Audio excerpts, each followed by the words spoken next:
Okay, so get ready to dive into a topic that's both fascinating and a little unnerving. You Oh, send us this collection of articles and excerpts, and they're all focused on authoritarianism. right. But we're not just talking about your typical dictators here. Yeah. These sources paint a picture of something far more interconnected and strategic. Yeah, it's almost like we're seeing the rise of a new world order, Right. one where these authoritarian regimes are operating more like a powerful global corporation. Exactly. Yeah. And historian Anne Applebaum puts this chillingly accurate label on it. hmm Autocracy Inc. Yeah. It's not just about isolated strongmen anymore. Right? It's about this network of regimes sharing tactics, resources, and even propping each other up. What's so fascinating is how this network, it transcends ideology. Right.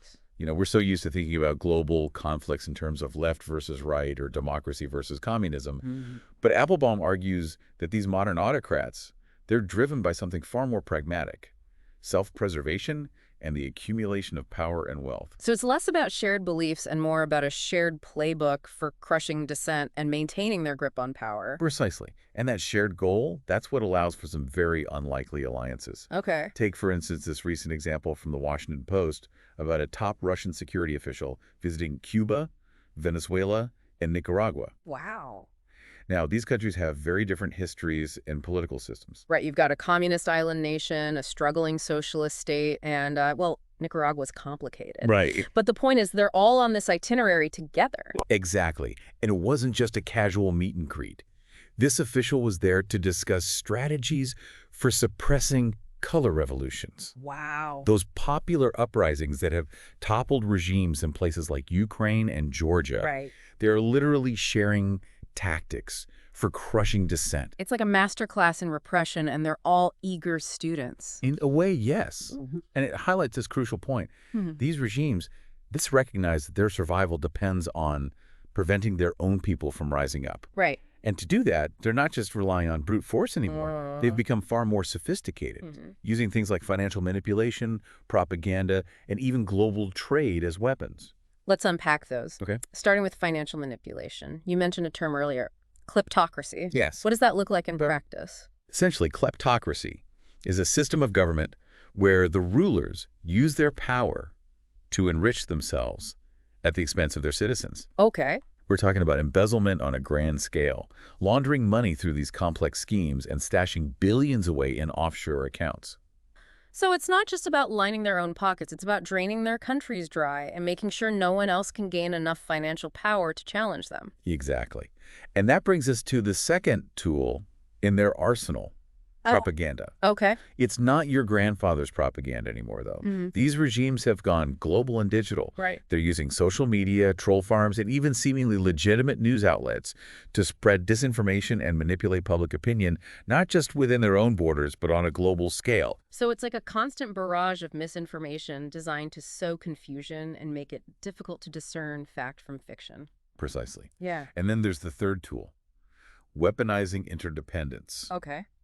Globalization has created this web of interconnectedness where countries rely on each other for trade, resources, technology. Right. These regimes have figured out how to exploit this interdependence to their advantage. Give me a concrete example of that. How do they turn globalization into a weapon? Take China, for instance. Okay. They control a significant portion of the world's rare earth minerals, which are crucial for everything from smartphones to electric car batteries. Mm.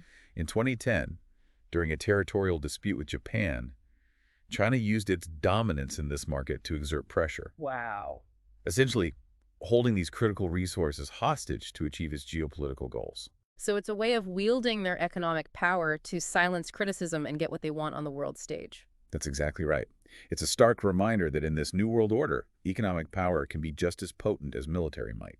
And for a case study in how all of these tactics play out in the real world, the sources point to Venezuela. Yeah. Venezuela is a tragic example of a country that was once one of the wealthiest in Latin America, now grappling with hyperinflation, poverty, and a devastating humanitarian crisis. And it's a clear illustration of how this network of autocrats operates. Right, and in his testimony before the U.S. Senate, Venezuelan opposition leader Leopoldo Lopez didn't mince words.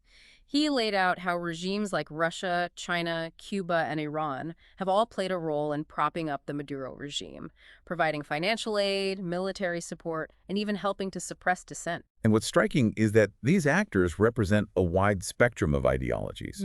Yet they're all willing to set aside those differences to support a regime that serves their strategic interests.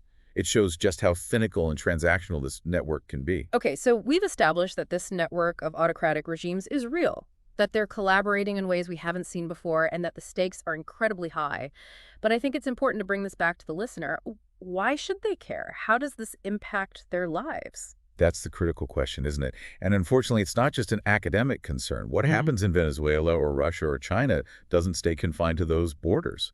This trend of authoritarianism has a ripple effect. It's like a virus, right? It can spread and infect even seemingly healthy democracies. Exactly.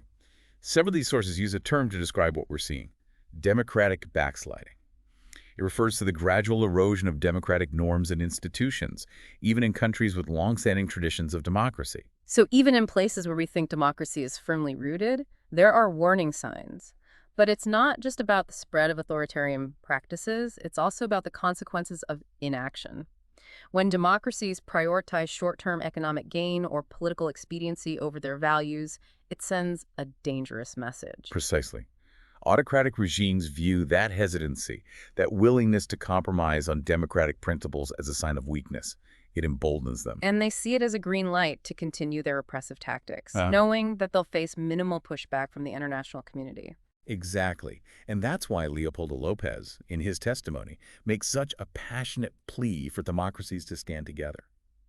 He argues that the only way to effectively counter this network of autocrats is through collective action, through a united front that prioritizes democratic values above all else. And that means providing tangible support to those fighting for freedom and human rights, holding perpetrators of abuses accountable, and closing the loopholes that allow these regimes to flourish. And that includes tackling the financial side of the equation. Remember kleptocracy.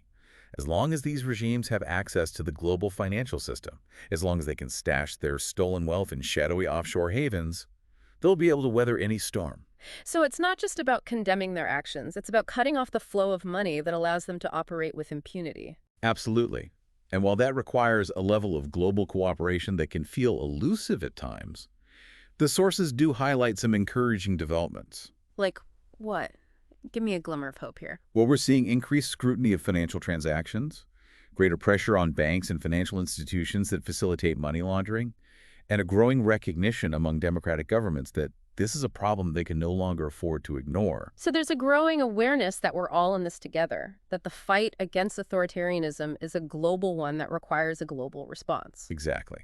And that brings us to another crucial aspect of this discussion, the role of everyday citizens in pushing back against this tide of authoritarianism. Because it can feel overwhelming, right? Like, what can one person do in the face of such entrenched power? It's easy to feel powerless. But the reality is that these autocratic regimes, for all their talk of strength and stability, they're built on a foundation of fear. Fear of their own people. Exactly.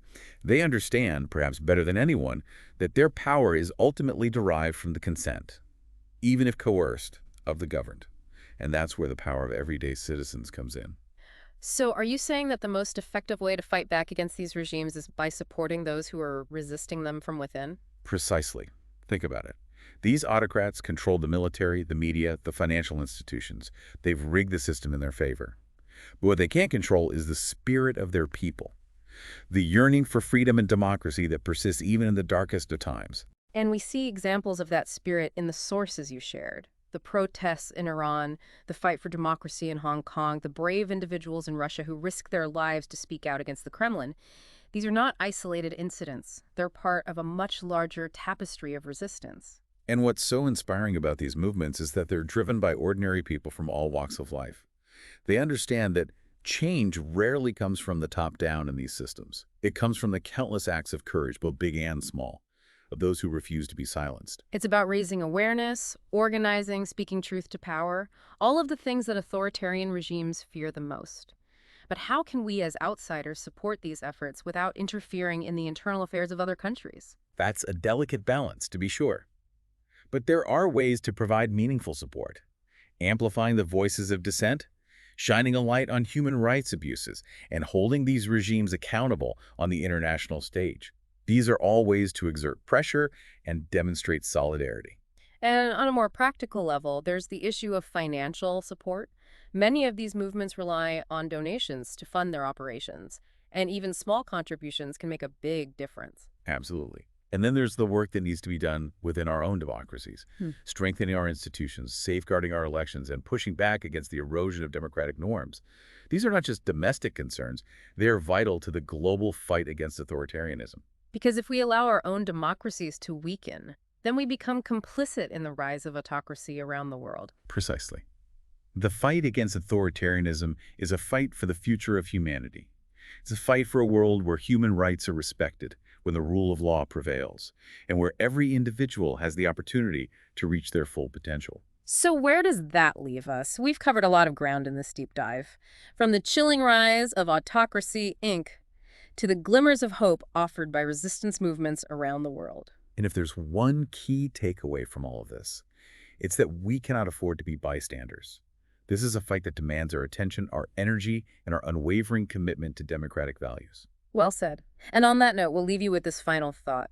Never underestimate the power of hope, the power of collective action, and the power of individuals to make a difference in the world. Until next time, keep asking questions, keep digging for answers, and keep the hope alive.